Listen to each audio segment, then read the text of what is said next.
মিলাদুন্নবী এমন একটা বিষয় যেটা আলোচনা করিয়া শেষ করবার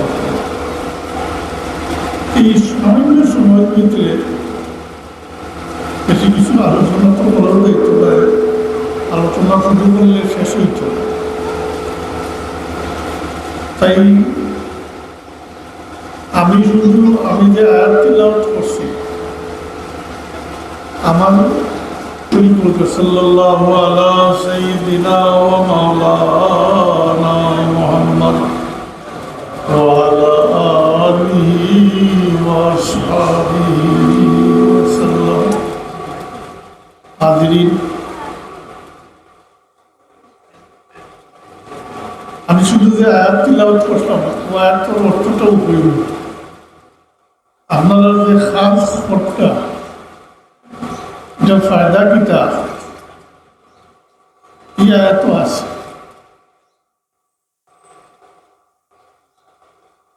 তাই অন্য দিক আলোচনা না করিয়া আয়াত অর্থটা উপরে আসে।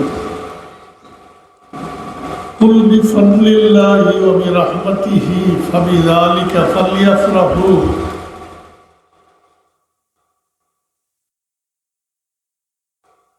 আল্লাহ তাবারাকা ওয়া তাআলা তার হাবিব মুহাম্মদুর রাসূলুল্লাহ সাল্লাল্লাহু আলাইহি ওয়াসাল্লাম এর উদ্দেশ্য করে কইবেন, আমার হাবিব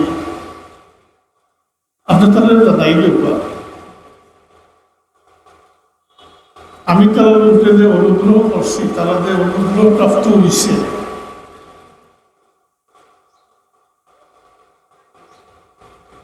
আমরা কত বিশ্বাস আছে যে আল্লাহ আপনার উপরে ইহসান করছেন, অনুগ্রহ করছেন, এই কথাটা বিশ্বাস আছে জি না থাকলেও না জানিয়ে থাকলেন জানিলেও হাবিবুল উম্মত বানাইছেন, এটা আল্লাহর খাস ইহসান। আমরা শুকরিয়া আদায় করতে একবার হলে অন্তর থেকে শুকরিয়া আদায় করতে আলহামদুলিল্লাহ। لقد من الله على المؤمنين إذ بعث فيهم رسولا منهم يتلو عليهم آياته ويزكيهم ويعلمهم الكتاب والحكمة وإن كانوا من قبل لفي ضلال مبين. لقد من الله على المؤمنين, الله يقول আমি মুমিনদের উপরে ইহসান করছি।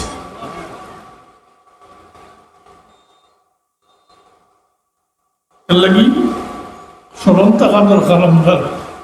আমরা চাইয়া মুসলমান হয়েছি না,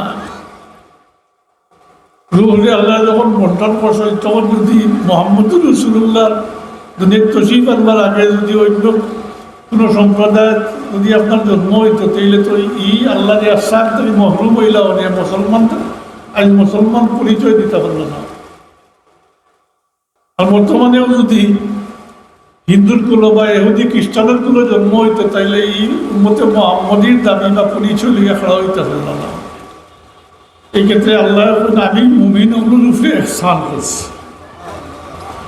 লাকাদ মান্নাল্লাহু আলাল মুমিনিন, আমি মুমিনগুলোর উপরে ইহসান করছি। আয়াতের বাকি অংশ লইয়া এখন আমি আলোচনা যাই না। আর ইনো আল্লাহ কইন কুল বিফাদলিল্লাহি ওয়া বিরহমাতিহি ফাবিযালিকা ফালইফরাহু। তো আমার হাবিব তারা জানাই দিও আমি যে তারা উপরে অনুগ্রহ করছি, আমার অনুগ্রহ প্রাপ্তির পরে এই ফজল দিয়া মুরাদ জাতে মুহাম্মদী সাল্লাল্লাহু আলাইহি ওয়াসাল্লাম। হ্যাঁ, কিছু কিছু তফসিরও আছে, অন্যান্য তফসির করছেন ঠিক, এই ফজল দিয়ে অন্যতাও মুরাদ লইছে। বিস্তারিত তো আলোচনা করার সময় নাই, তবে আইমায়ে মুহাদ্দিসিন হলে তাই ইজমা সাবিত করছেন যে এই ফজল দিয়ে মুরাদ জাতে মুহাম্মদী সাল্লাল্লাহু আলাইহি ওয়াসাল্লাম। আর রহমতি তো রহমতুল্লাহ আলামিন মুরাদ। তাইলে আল্লাহ আপনার মধ্যে অনুগ্রহ করছেন মুহাম্মদুর রাসূলুল্লাহ সাল্লাল্লাহু আলাইহি ওয়াসাল্লামের মাধ্যমে, অর্থাৎ তার উম্মত বানাইছে। আর এই রহমত প্রাপ্তির পরে আপনার জানাই তারা ফালিয়াফরাহু, তারা খুশি বানাও। বানাইতে থাকে, খুশি বানাইতে থাকে, খুশি ফালিয়াফরাহু, খুশি বানাও।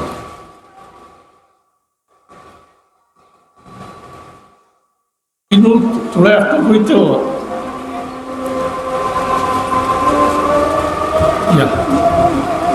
শব্দের অর্থ হইল খুশি। আমার ভাই কেন করুকা ফলগুন শব্দের অর্থ হইল খুশি। ঈদ শব্দের অর্থ খুশি, ঈদ শব্দের অর্থ খুশি। বেশ আছে ঈদের খুশিটা হইল আম, আর ফলগুন দ্বারা যে খুশি বুঝাই লইছে এটা খাস। শরীর আপনি যে অবস্থায় থাকুক, চাহে বিশ্রাম থাকুক আর চলাফেরার থাকুক, বিদেশ থাকুক আর দেশও থাকুক, যে কোনো অবস্থায় থাকুক এটা আপনি মানতেই। এই শরীর তো এটা এই হুকুম মানতেই। আর ফলহুন দিয়ে খুশি বুঝাই লইছে, আমি সার সংকেত করি আর যেহেতু লম্বা তাফিক করবার সময় নাই, ফলহুন দিয়ে বুঝাই খাস করে দেওয়া হয়ে গেছে। মুনাফিক হলে কোনোদিন আল্লাহ রবিবর উঠে দূরত পড়লেনি। আর যারা আল্লাহ রবিবর সত্যি মহব্বত নাই তারা কি মিলাদুন্নবী পালন করে নাও বুঝিল সংক্ষেপে হলেও ফলহুন শব্দ আল্লাহ ব্যবহার করছেন অন্তরের অন্তঃস্থল থাকিয়া যারা আল্লাহ রবিবর সাথে যারা মহব্বত আছে তারা প্রতি হুকুম হইল তোমরা খুশি বানাও।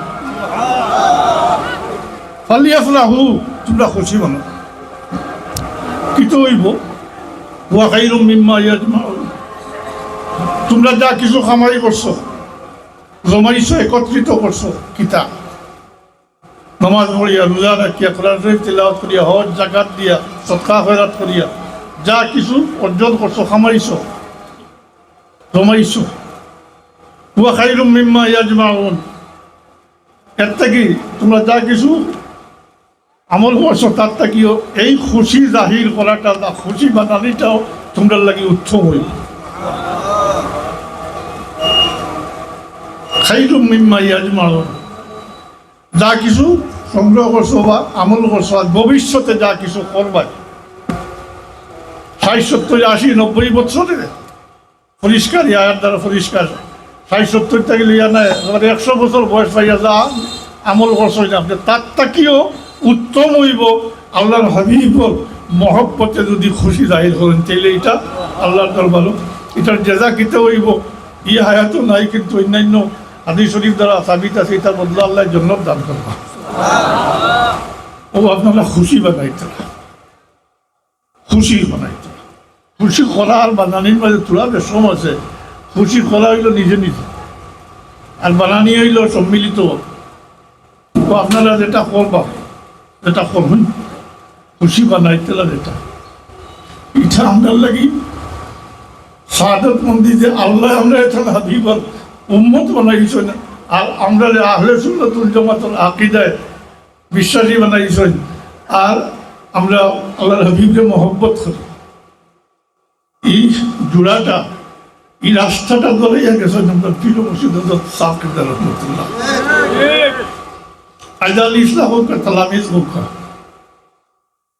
এটা বড় ত্যাগের বিনিময় তাই রাখিয়া গেছে। যদি তাই এই সমস্ত ত্যাগ স্বীকার করতাম না অন্তত বৃহত্তর সিলেটের ব্যাপারটা হইতাম পারবো। কিন্তু সাক্ষী তো কিছু ঘুরে না, যারা আসেন প্রিন্সিপাল সাহেব আসেন তো কিছু ঘুরে না, ইয়া নবী সালামু আলাইকা কইতে পারলাম না। সাদর হরফ উচ্চারণ করলাম জাদ হইয়া উচ্চারণ করলাম। জি প্রত্যেক স্বীকার করছে আর বিল আখের টাইম যে সকল উপরে আসলা গতিকে আজ এই মিশন এত ব্যাপক হয়েছে।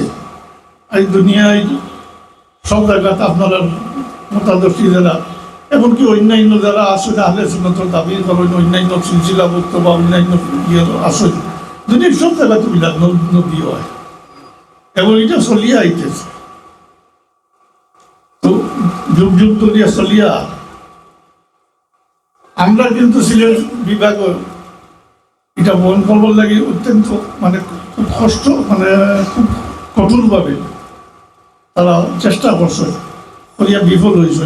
বিশেষ করে সিলেটের জমিন পয়লা মিলাদুন্নবীর মহফিল জানোর বিনিময়ে প্রতিষ্ঠা করছে জমার বাবা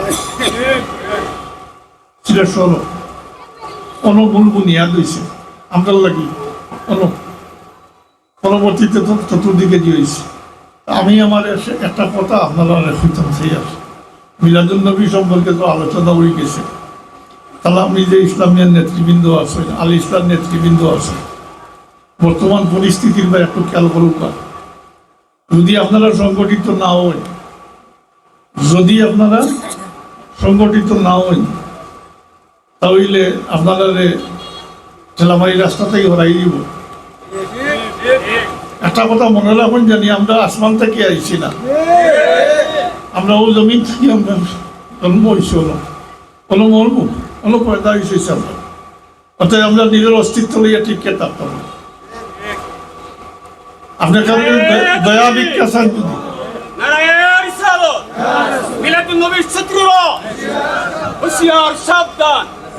যদি এটা যুগে যুগে চলিয়া তুমি হইয়া কিতাব মুনাফিকে কোনোদিন দুরূদ শরীফ পড়ে মিলাদুন্নবী পালন করবো নি এর লাগেই তো শব্দটা আল্লাহ খাস করি ফালিয়া পালন করছি। আমি যদি সময় থাকতো পুরা দুটা শব্দকে তাকে করে বুঝাই দিলাম এখন খালি শুধু পয়েন্টটা বলছি। আল ইসলাম তাহলে আমি যে ইসলামের নেতৃবৃন্দ যারা আসেন আমি অনুরোধ করবো আল্লাহর ওয়াস্তে এইসব ধারাবাহিকভাবে পর্যায়ক্রমিকভাবে আপনারা কাছে এই আমানত হচ্ছে। আপনারা আমানতদারি যে যথাযথভাবে পালন করবার চেষ্টা করবা। তবে এটা করতে গেলে কিছু মৌলিক বিষয় আছে, বেশ কথা আছে, কিন্তু এখন তো সময় নাই। দুই তিনটা জিনিস করা দরকার। ফলে নিজেরা আমাদের সংগঠিত হওয়া দরকার, মানুষের লোকে সম্পর্ক সৃষ্টি করা দরকার, রিলেশনশিপ তৈরি করা দরকার। খামখেয়ালি যারা এরারেও আপনার সাথে ভালো কাম করতে হইলে মানুষ লাগে, খারাপ কাম করতেও মানুষ লাগে। আর সব সংগঠিত হওয়া আমরা দেখা যায় বিচ্ছিন্ন, এখানে যোগাযোগ নাই। তাই আল্লাহর ওয়াস্তে পরস্পর যোগাযোগ করিয়া আলোচনার ভিত্তিতে মানুষের সাথে সম্পর্ক সৃষ্টি করিয়া আপনার অবস্থান যে মজবুত করুক। নতুবা সাইন যদি এমনি খেয়ে আপনাকে দয়া করতো না, এবং আমাদের ঠেলামারি রাস্তা থেকে সরাই দিব, নিজের সাহস হারাইলে চলতো না। এটা বহুত পরিবর্তন আইব, কিন্তু নিজের অবস্থান ধরিয়ে রাখতে হইল। এই ক্ষেত্রে আমার শুধু অনুরোধ হইল, আমার অনুরোধ না, এটা তো আর হাদিস শরীফ আইছে যেটা আমরা সবক দিতা বলে বড়রে সম্মান করিও, ছোটরে মায়া করিও, দয়া করিও। আজ যে যারাও আপনারা তো এখন বয়স কম দেখেই সামনে অনেকেই দেখছই না হয়তো, তাই তো যে সবক দিতা তো হাদিস শরীফের আল্লাহ কেউ বড়রে সম্মান করবার লাগে আর ছোটরে মায়া করবার লাগে। ওদের মায়ায় কিতা হয় যে তাই যত মানুষ তান খাসা রয়েছে, এমনকি শত্রু হইলেও হে বায়াস্ত হয়ে গেছে, হে আকর্ষিত হয়ে গেছে তার ব্যবহার। এর লাগে আপনার ব্যবহারটা তাতে হইব ওরকম। বড় হইলে বড় বয়সেও খালি বড় হইলে হইতো না, বড় নাই, সম্মানের দিক দিয়ে বড় হইলে তারে মানতা আপনি। আপনার মধ্যে আমি দেখি কয়দিন আমি কিছু আন্দাজ করি আর মানামানির ইয়েটা কমে গেছে, মানামানিটা কমে গেছে। আল্লাহর ওয়াস্তে পয়লা কাম হইব মানামানির ব্যাপারটা মানতে হইব। আর মানতে না কেন, ইসলাম শব্দের অর্থও তো মানা, অনুগত্য স্বীকার করা, নয়া কিন্তু তো না। ইসলাম শব্দের অর্থই তো অনুগত্য স্বীকার করা। গর্দন নেহাদন মতাত, অনুগত্য স্বীকার করিয়া মাথা ঝুঁকাই দেওয়ার নাম হইল ইসলাম। ছোটতাতে পড়লাম ভার্সিতে, ওখানে যাই কইলাম গর্দন নেহাদন মতাত। আর দুই নম্বরে আপনারা কামিয়াবি আপনারা হাসিল হইব, কামিয়াব হইতে পারবো আপনারা দুইটা কাম যদি আপনারা করেন, মানে দুইটা কাজ যদি আপনারা ছড়াই দিতে পারেন, হইলে আপনারা ইনশাল্লাহ কামিয়াবি আপনারা দাঁড়াতে পৌঁছিব, আপনারা কামিয়াব হইবা। কারণ এই দুইটা জিনিস হইল সব অঘটনের মূল।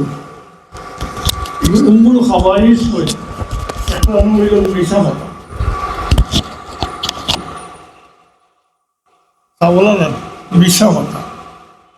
মূল খাবাইশের মাঝে এক নম্বর হইল মিথ্যা কথা বলা, মিশা মাথা যে আমরা করি, যে মিশা মাথে অন্যরে মারতে পান, জানে মারতে পান।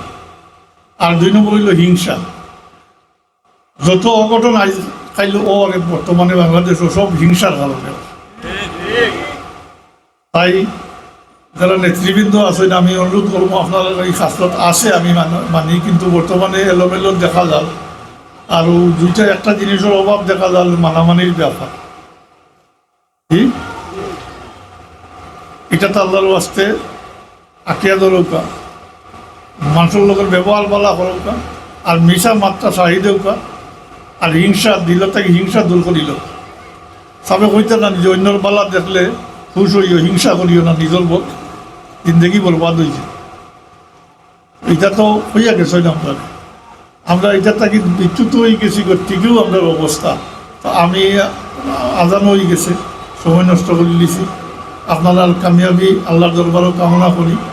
আর আল্লাহ আমরা খুলুসে তেনায়ত ফরমাউকা, আমরা সব খামরে আল্লাহর ওয়াস্তে আল্লাহ কবুল করুকা।